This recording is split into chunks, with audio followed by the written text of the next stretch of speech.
പടം ചെയ്യുന്നു ബിന്ദു, നല്ല നിനക്ക് അങ്ങനത്തെ ഇതൊന്നും അല്ല, നീ നല്ല വേഷമാണ്, പക്ഷെ പടം ഗ്ലാമർ പടമാണ്. ഞാൻ പറഞ്ഞു ഞാനില്ല ചേട്ടാ എന്ന് പറഞ്ഞു.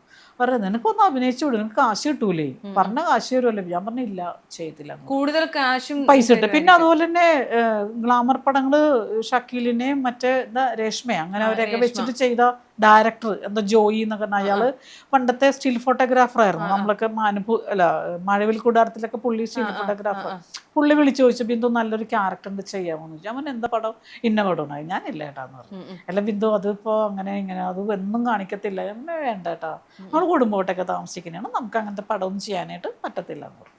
അങ്ങനെ വന്നു. ശരിക്കും പറഞ്ഞാൽ അങ്ങനെ ഗ്ലാമറസ് വേഷങ്ങളിലൊക്കെ ശരിക്കും പറഞ്ഞാൽ ചേച്ചിയുടെയൊക്കെ സൗന്ദര്യം കൊണ്ട് അങ്ങനെയായിരിക്കും ആൾക്കാർ വിളിക്കുന്നത്. പൈസയും കൂടുതൽ പൈസ തരും, നമ്മൾ ചോദിക്കുന്ന പൈസ. പക്ഷെ നമുക്ക് അങ്ങനെ താല്പര്യമില്ല, നമ്മൾ പൈസക്ക് വേണ്ടിയിട്ട് മാത്രം വർക്ക് ചെയ്യുന്നില്ല. അതായത് ഇതുവരെ പറഞ്ഞതിൽ നിന്ന് മനസ്സിലായില്ലേ, നമ്മളൊരു പാഷനായിട്ടാണ് ഇപ്പോഴും കൊണ്ടു നടക്കുന്നത്. അതുകൊണ്ടാണ് ഇത്രയും കാലം നല്ല പേര് നിലനിന്നത്. അതെ അതെ.